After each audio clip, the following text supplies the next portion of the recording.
Welcome. Today is your new beginning. And Mother Nature, I don't trust her. Ever since the invention of fire, man has been unable to perceive his true ability. Ask yourself this one question. What are you truly capable of?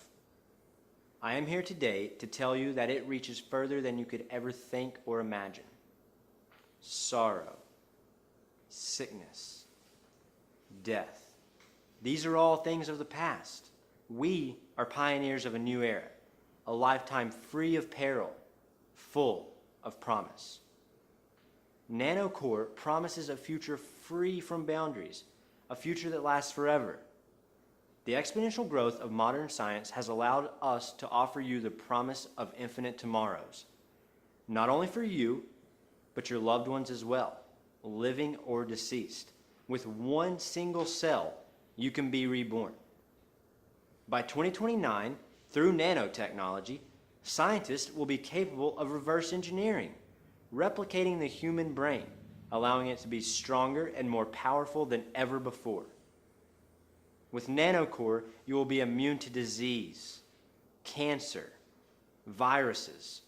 Your new brain will no longer be susceptible to the plagues of this human condition. Through your financial commitment, you will gain access to a higher region, a region that man has been searching for since the dawn of time. Do not fall victim to the elements of this world. Elevate yourself. Elevate your loved ones. Elevate your life. Call NanoCore today to set up your free consultation. Members of our enlightened staff are standing by for your awakening.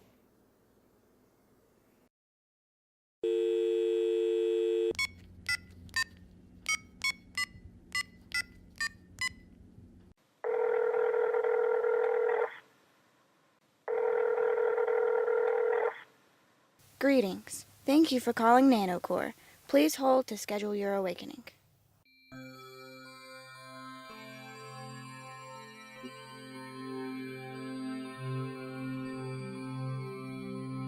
My dear Sophia, I'm sitting at our desk, listening to the sky change colors from marmalade to plum, its gradual dance and nod to our own orbital rhythms. I loved you before sky found land and darkness introduced to light. I never knew I liked darkness until you. Our backs pressed into the shingles of your mother's roof, the way your laugh echoed into the night sky, all the way to the stars. I think it's still the way to the stars, still there, orbiting through space. You said you loved me before land met water and darkness was given a second home. Your hands were hanging firmly at your sides with the weight of all that was between us and inside you. I can't travel backwards in time, and aging brings with it opportunity. But if I could go back, only for a moment, for a single memory, I would feel your face against my throat, your hands in my pockets, fingers around my fists, and I would fill your frail arms with myself. I've moved to the porch now. The dull hum of traffic is being held captive by the cicadas, and I'm thinking about your eyelashes. You said you loved me as I was being born, and if you could venture through space backwards, you would be the nurse holding my mother's hand. Age is truly just a number. The moon is punched into the sky, and I cannot figure out how to imagine that it is the only real thing. But I promise that I will not let our memories decay, fall into the gray matter, only to assume the roles of dust. Even now it's important to remember everything. How the wind sat on the backs of the wheat in the field, their spines arched pleasantly in the face of true duty. How rain could be one's only true rival, and how casually accepted my chivalry the day we met. We must not forget civilization's ability to adapt. Your smile quickly became the foundation on which my civilization was built. You said you loved me before ships set off in search of something. I told you I loved you before maps. I'm enamored by this, the thought of time being a fragile being, bent over with the weight of humanity, manipulated to the point of non-existence. So now I must tell you what I've done, but I'll preface what I'm going to say with this. It's your love, your hopefulness, your belief in transcendence that has inspired my actions. My belief in your light and our eternal flame has led me to our future. A day when we will be reunited, made whole for eternity. We will no longer bide our time, waiting to fall prey to death. Rather, death will be a thing of the past, part of the old world.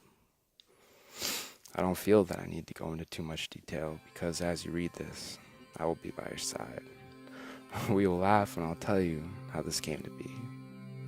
The sorrow I feel in this moment will cease to exist, long since dissolved in the resolution of human suffering. Our love is a time capsule.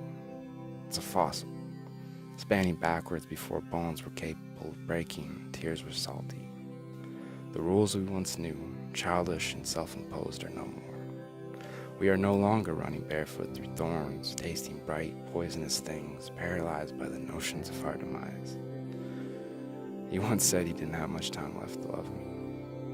I offered to stop time and love you for as long as you'd like. I admit, when I said those words, I had no idea. But as it stands now, our freedom knows no bounds. Our future is exponential. We are one with all, and finally, all is one.